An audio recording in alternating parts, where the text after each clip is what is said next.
রাসেল সাহেব, আপনার শাটারিং কি কমপ্লিট হয়েছে? জি জি আলহামদুলিল্লাহ কারণ কমপ্লিট। মাশাআল্লাহ। তাহলে এখন কি ঢালাই দিচ্ছেন?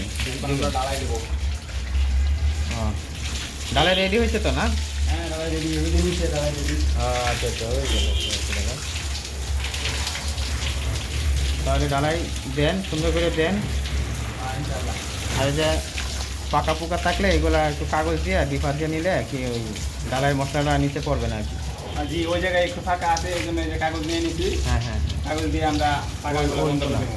ওই যে টিপাই দেখে দেবেন। ঠিক আছে, অনেক সুন্দর হয়েছে, আপনার কাজ অনেক সুন্দর হয়। মানে সবার সাথে আপনাকে আলাদাভাবে দেখি।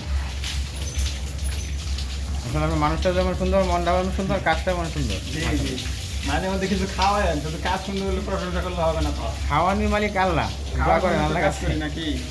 খাওয়া তো অবশ্যই হবে বন্ধ। ইনশাল্লাহ, খাবেন আপনারাই তো খাবেন। জান আজকে আজকে খাওয়াবো ইনশাল্লাহ। কি খাবেন? আপনি খুশি হয়ে যা খাওয়াবেন। আচ্ছা দাবি বিরিয়ানি, নাই যে ওটা খাবো। বিরিয়ানি ঠিক আছে।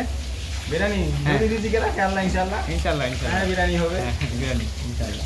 বন্ধ কর। আপনারা তিনজন তো না? জি জি তিনজন। আচ্ছা আচ্ছা ইনশাল্লাহ।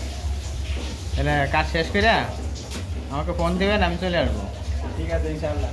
হ্যাঁ, বিরিয়ানি বিরিয়ানি খাইলে কিন্তু তিনজন খাবো না, বিরিয়ানি খাইলে চার পাঁচজন খাইতে হবো। তারপর বাসার লোকজন আছে না, হ্যাঁ করে কিছু কি বিরিয়ানি খাওয়া যাবো, এখন নিয়ে আসতে হবে। বাসায় নিয়ে আসবেন নাকি বাসায় নিয়ে যাবেন পার্সেলে? না আমার মনে হয় পার্সেলে নিয়ে গেলে ভালো হয়। হ্যাঁ, কারণ ওইখানে তো আসা সম্ভব না। আচ্ছা ঠিক আছে, আমি পার্সেল করে তারপরে ওইগুলো পাঠিয়ে দেবো। হ্যাঁ ইনশাআল্লাহ। তো ঠিক আছে, সময় বেশি নাই, কাজ শুরু করে দেন ইনশাল্লাহ। হ্যাঁ ইনশাআল্লাহ। সবাই ভালো থাকবেন। আসসালামু আলাইকুম। ভিডিওটি শেয়ার করে দেবেন। ইনশাল্লাহ।